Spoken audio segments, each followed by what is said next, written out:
Magluwas sa supplies ang kuryente, isa man sa mga ginaantos sa mga pumuluyo sa Bacolod City, ang tubod kag ang kalidad sa ila ginagamit kag ginabayaran nga supplies ang tubig nagikan sa Bacolod City Water District. Gani sang ginpalayag ni Bacolod City Mayor Albe Benitez nga bukas ini sa pagsulod sang panibago nga water distributor sa syudad, madamo nga mga konsumidor kag sektor ang nag-abi-abi sini. Ang basiwa ang nagaserbisyo subong kabuylog ang isa ka pribado nga distributor.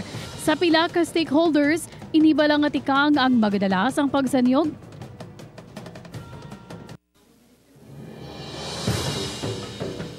Mga pungso sa Bacolod City ang ginaduso naman o kung ginatulod nga pagsulod sang duga nga water distributor. Ang tutukan ta sang spotlight sa mga aga-upod ang pinaka-ma-observer sa issue. This morning, manging kaupod naton ang aton mga friends gikan sa Amlig Tubig kag anay empleyado. Presidente sang Basiwa Employees Union si Ma'am Lenny Rojo Espina kag si Engineer Aidan Villaru. Sir Christian Weber in the house also. Good morning, mayong aga. Kamusta, Ma'am Lenny? How are you? Good morning. Good morning sa tanan. Thank you sa pag-invite niyo sa amon diri.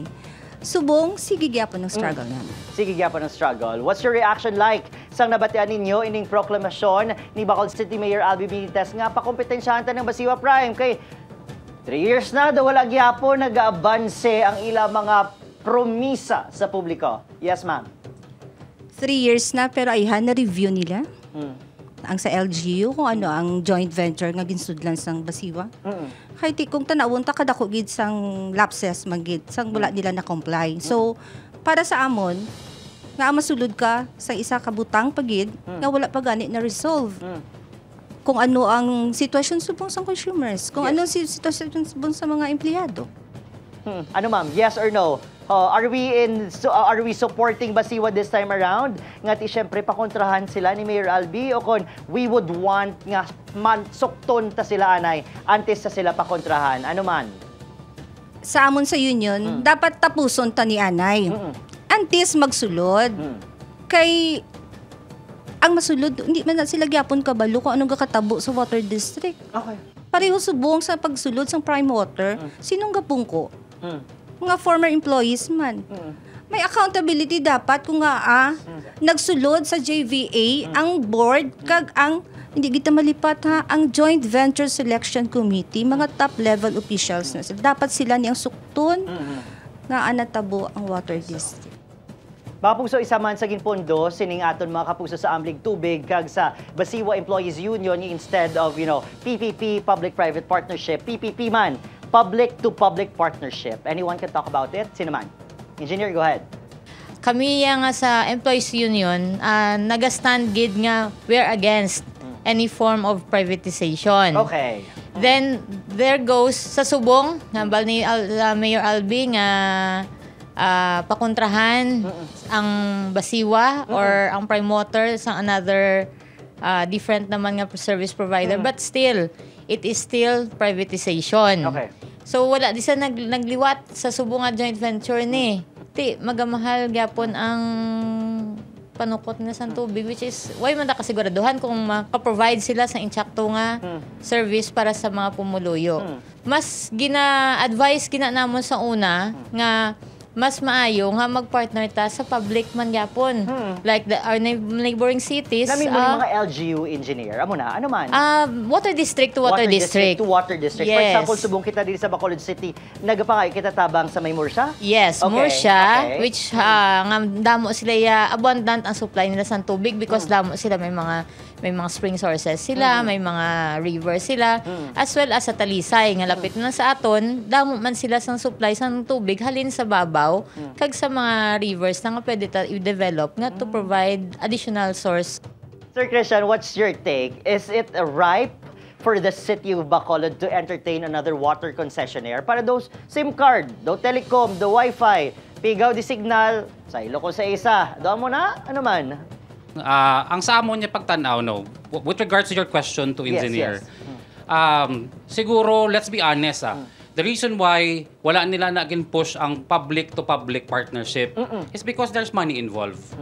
Kaya kung sa totoo lang ang interes ng pumuluyo ang ila gina-intindi, the problem of Basiwa, if they say that Basiwa is ailing, in short, it is caused by the management. Okay. So ang ginapangayo namon kay Mayor Albi, tanawon ini nga problema. So if there's something wrong happening in Basiwa, mismanagement na. So kung ako lang ang ginaduso nila, i-revamp ta ang management ng Basiwa, and then i-push through ang plano nila nga Mayor tani kung pwede, tanawon mo ang ginahimo sang Prime Water Subong if they are adhering to the contract.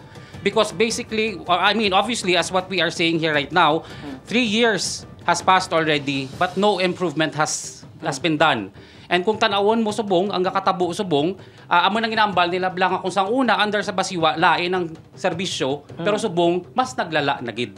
Na ang aton mga bill Subong nagtalalaas, and then gabayad kita 12% VAT. Nga kung isipon mo, if this is a partnership, that 12% VAT should be carried over by the private corporation and not by Basiwa. Ang gakagangwa Subong pumuluyo ang galuktos ang 12% VAT.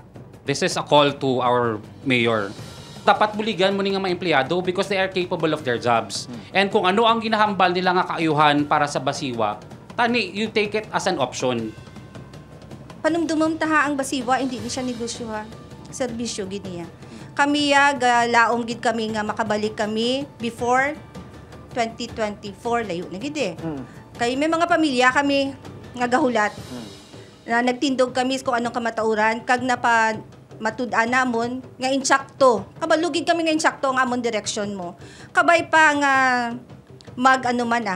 masanagan man ang LGU. Not only Mayor Albi bilog gid ang mga councilors ta. So, ginapabalutan lang kamo or ginapahangop ta kamo nga whoever man nga masulod di nga mahatag sa aton sang additional kuno nga supply sang tubig or service sa patubig, it's still private. So, wala kita gyapon mahimo, manukot sila, mapatong sila sang VAT, provide sila da sang kunano nga mga polisiya nga inang guot na para sa aton nga pumuluyo nga gagmay lang income ta. Amo lang ipansindi ko, wala na siya gyapon pagbago. It's still the same. It's still privatization. Good morning. Next time naman, part 2, part 3. May aga. Good morning.